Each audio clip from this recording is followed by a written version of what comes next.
Vamp caught the edge of a wooden crate, shoving it into the hands of Luna as the market crowd surged around them. Seraphine Noctra and Cherry Veil shouldered through the press of bodies, eyes fixed on the exit.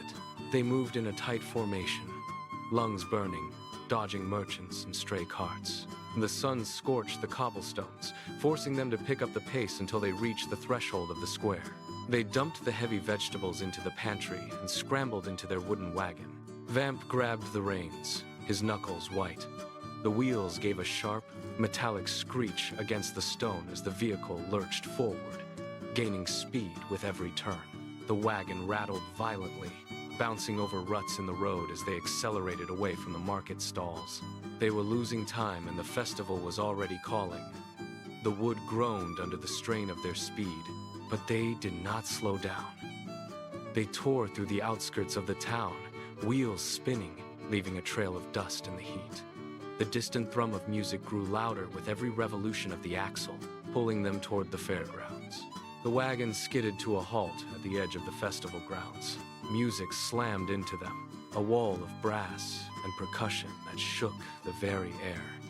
The smell of hot popcorn and scorched sugar hung thick over the crowd. Vamp, Luna, Seraphine Noctra, and Cherry Veil pushed through the sea of bodies, weaving between dancers and vendors. They stopped abruptly near a central tent, held back by a ring of spectators. In the center, Liberty Hart moved with a blur of precision.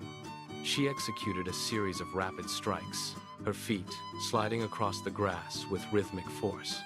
Every impact echoed against the ground. The group exchanged glances, the festive noise fading into the background of her display. Vamp stepped forward, nodding to the others to follow. Liberty Hart finished her final strike and exhaled, her gaze locking on to the four friends. They moved within earshot, the initial excitement of the fair replaced by the gravity in her stance.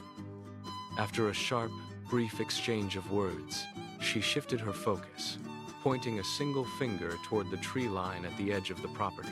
She spoke of a stone temple hidden in the deep forest and a guardian that had blocked the path to the ruins. The festive music continued to play, but the group turned away from the carnival lights, their attention fixed on the dark, looming woods. They walked away from the rhythmic bass of the festival. The grass beneath their boots turned to damp earth, then to tangled, dry leaves. The forest canopy knit itself together, a thick web of branches that choked out the sun.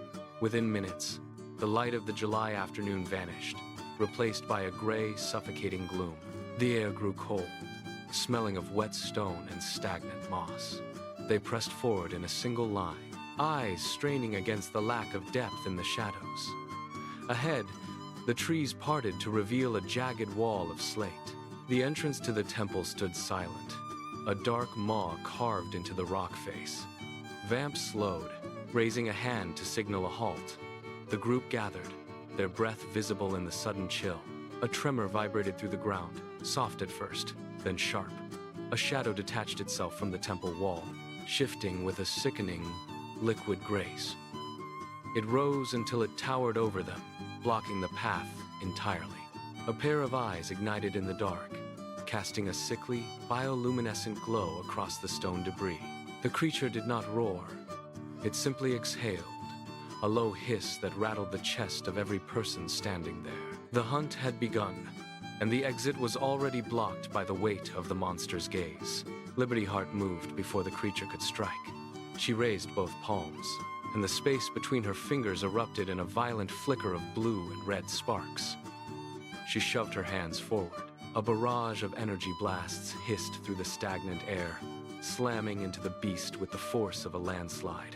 The creature recoiled, its glowing eyes dimming as it swiped a massive limb through the air.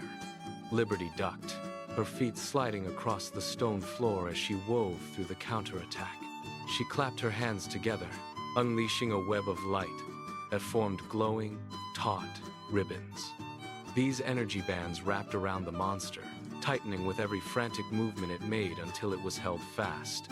The beast let out a high-pitched vibration that rattled the temple walls, but Liberty did not pause.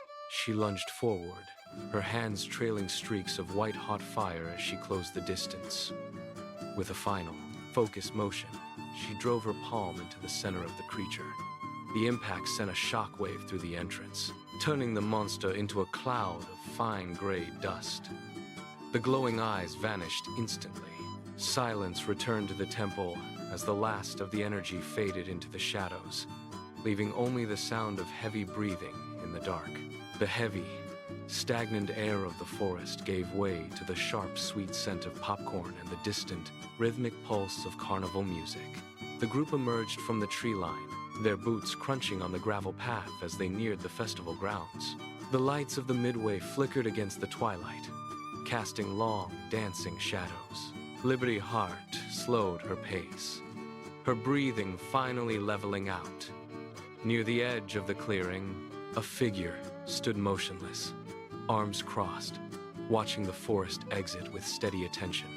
It was her mother. The group fell into a respectful silence as they approached. She did not speak. She simply scanned them, her gaze lingering on Liberty Hart for a long moment. As the distance closed, her stance softened. She stepped forward, the tension in her shoulders breaking as she reached out. Her hand landed firmly on Liberty Hart's shoulder, a single, deliberate pat that conveyed an unmistakable pride. No words were needed. The carnival music swelled, a sudden burst of brass and drums that filled the space between them. The threat was gone. The forest was behind them, and the festival lights burned bright as the group moved forward into the noise and the crowd.